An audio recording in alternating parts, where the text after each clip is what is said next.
Hello everyone, my name is Jalen Jones, digital producer here at WRAL. If you're watching this video, make sure you like and subscribe for more content you're not going to be able to get anywhere else. Guys, Destiny and Emily had an amazing conversation. Two fantastic journalists that headline our education coverage and our education reporting. They talk about AI use in schools, new changes, new rules, what's coming on the horizon here locally, also all across North Carolina. You can also possibly take some of these things and apply it to your school district as well if you're not here locally here in Raleigh, Wake County, Durham, or wherever you're watching as well. Hopefully you guys enjoy this conversation. Take a listen. So we wanted to find out how students are using generative artificial intelligence in the classroom. We kind of had some suspicions. We thought a great place to do that and to talk to teachers would be at the Department of Public Instruction's first ever AI Solve-a-thon. This was where a bunch of kids get together and they talk about all the ways they've used AI to solve big, societal problems. And we also talked to a bunch of teachers there. There were 1,500 teachers there.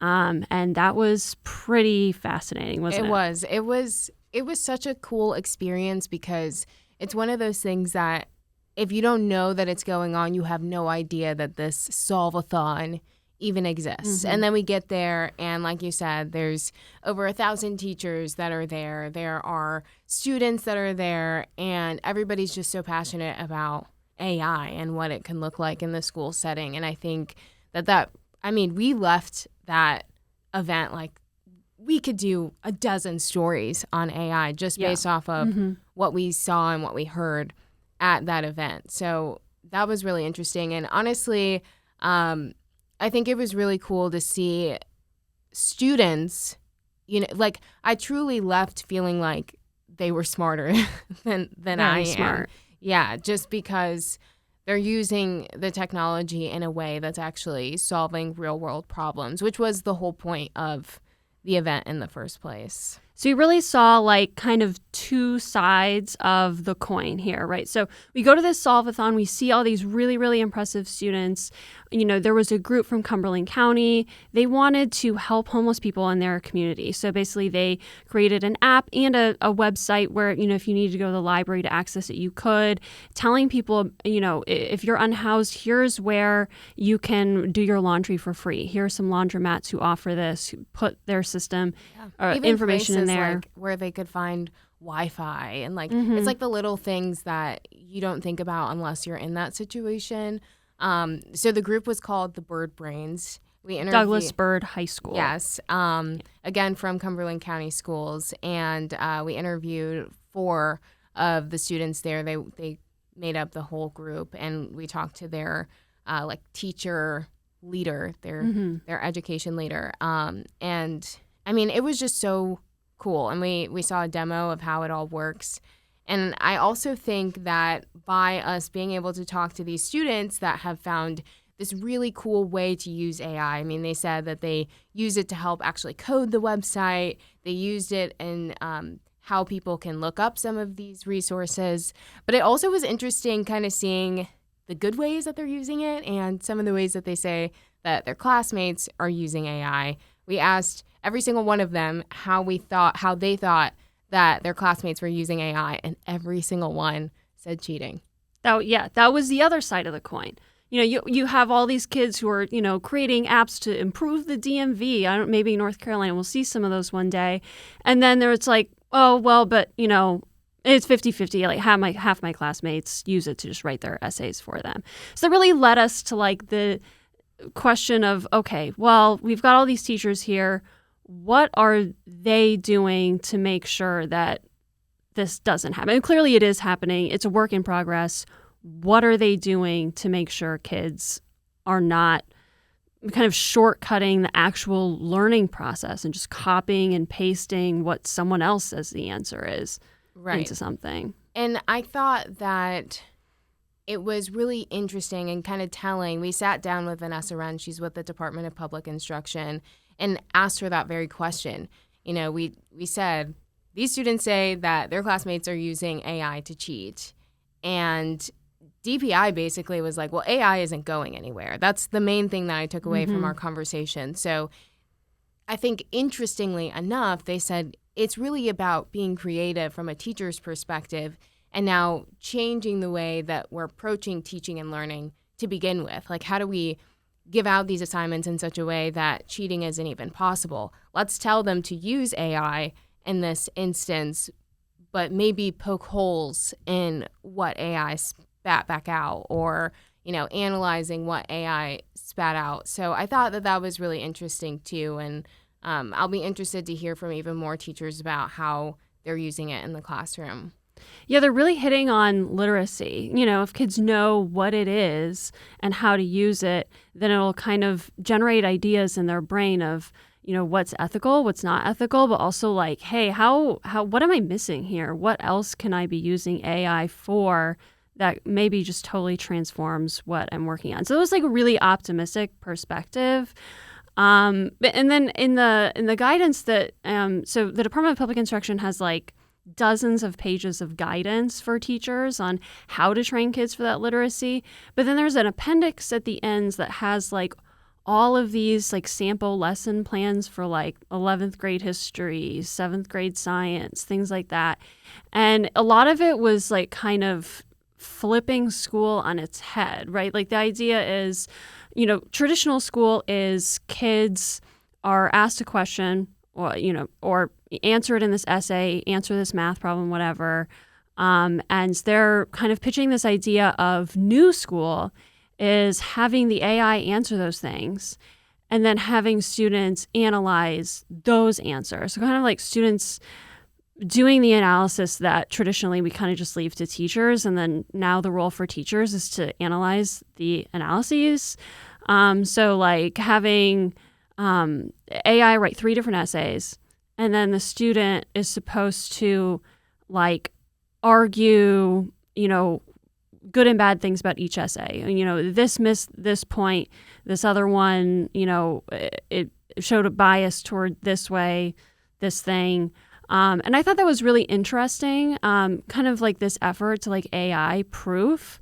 And I'm just kind of, I guess, wondering like where that goes, because we know a lot of teachers still are not actually addressing AI in schools. Right. I do think that there are a lot of people who are still afraid of AI, and I think that that's a valid concern. I mean, yesterday I printed out this math worksheet, took a picture of it, and plugged it into ChatGPT just to see how quickly it really could answer the questions. Literally not even 30 seconds. So I think there is a reason to, have some level of, hesitancy or making sure that students aren't using this in the wrong way.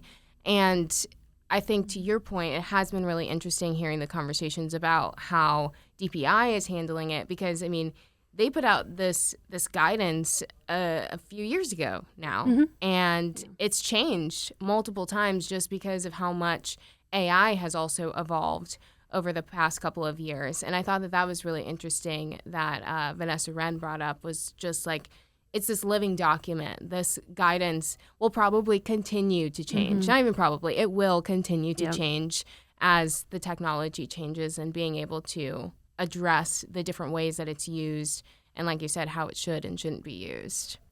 Yeah, and that example of the math worksheet, I think is really, why she was saying you have, you really should address AI. I know they're not requiring teachers to do anything because it's just kind of like this living guidance document with all these things changing. But, if students are able to do this at home, teachers need to be thinking about what to do to prevent that from happening, or just kind of eliminate generative AI as this factor in schoolwork. But we also know from, there's been like Education Week Research Center surveys and a bunch of other surveys.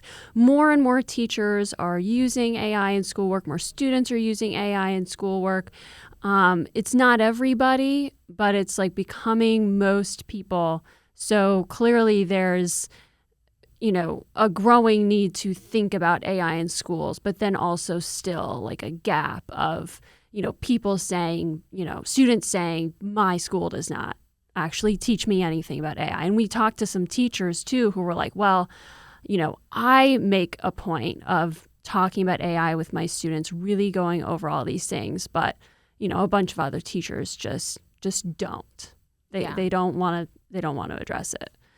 I also think that this comes at an interesting time where in North Carolina they have put in place these very heavy restrictions on cell phone use and how personal devices can be used in the classroom. And I mean, that's a whole another topic, but it is kind of like we're reaching this point where everything's coming together at once, and education is really having to take a hard look at how they go forward because, as I said before, they recognize that AI isn't going anywhere. So it also means that they have to make sure that students are going to be prepared to use it in their next phase of life, whether it's college or the workforce or whatever that may be.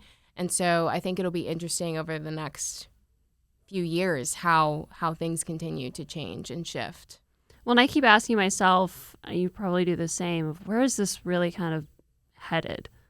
And I have to think that we're just going to see more and more schools address this. But we know a lot aren't. Wake County is still working out an AI policy for the school board, but they have a lot of guidance they give to schools. So whatever their policy is really like a very formal thing that's usually very brief. A lot of schools have like 2 paragraphs as far as what their policy is, but that's not general, the actual entirety of what their actual rules are. They have all kinds of things that are living documents that they're communicating to teachers.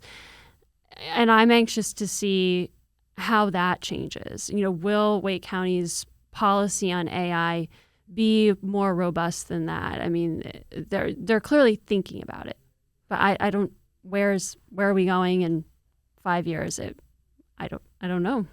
Right. And I mean, even the districts that don't have a policy that specifically says AI should be used this way or AI shouldn't be used this way, a lot of them have rolled it into their general technology or personal devices sort of policies, and that's the expectation. But it also leaves a lot of gray area, which is something that we've talked to students about because even for them, they're seeing it kind of go 50-50. One teacher might allow it and others are completely against it. And I've also seen that in students too.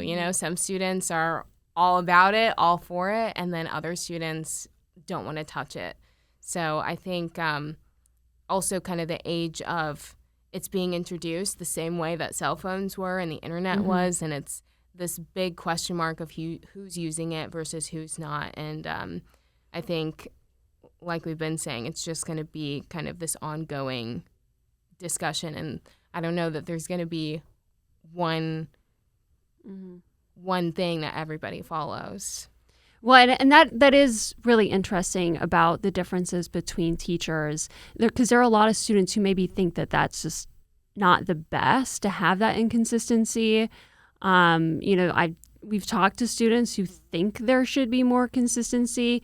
And one area that just really kind of strikes me is teachers' different approaches to trying to detect AI cheating.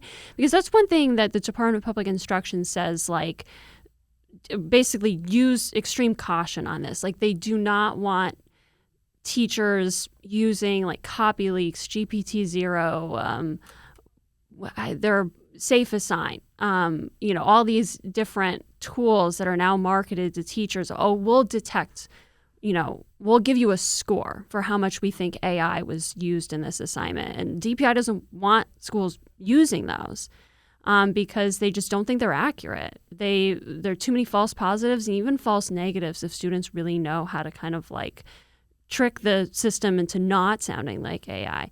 But we heard from all kinds of students saying that our teachers use this, and kids have, gotten in trouble who really did something, and kids have gotten in trouble who really didn't do anything. And I talked to a student in Johnston County who can see his score when he inputs something, and he'll write an essay and it'll tell him, 50% this was AI. And he's like, it wasn't AI. I didn't do that. So I just think it's interesting that when we have these different approaches from teachers, who's kind of above that, making sure that, this is being used the right way. And there's been some guidance on, well, don't use these scores as some kind of final decision, but it's, if these tools aren't super accurate, then, should we even be using them? I mean, it's just interesting how all the approaches are different. Yeah, I agree with that. And I think that detecting cheating has become kind of the first line of defense, or the first way of attacking, rather, this age of AI, at least in the classroom level. Mm-hmm. And so I think that as we continue to have these discussions about how AI is being used in the classroom, it also is recognizing that you can't control what students do once they leave your classroom, once they go home. And so it's just, as DPI is pretty much putting it, it's being able to work with it and not against it.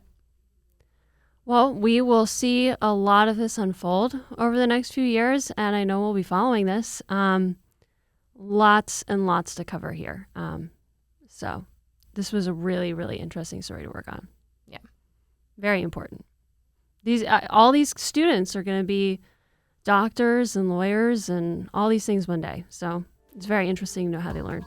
Thanks, Emily. Thanks, Destiny. Amazing conversation as usual. If you're watching this video, make sure you like and subscribe for more content you're not going to be able to get anywhere else. Thank you guys so much for watching, and have a great day.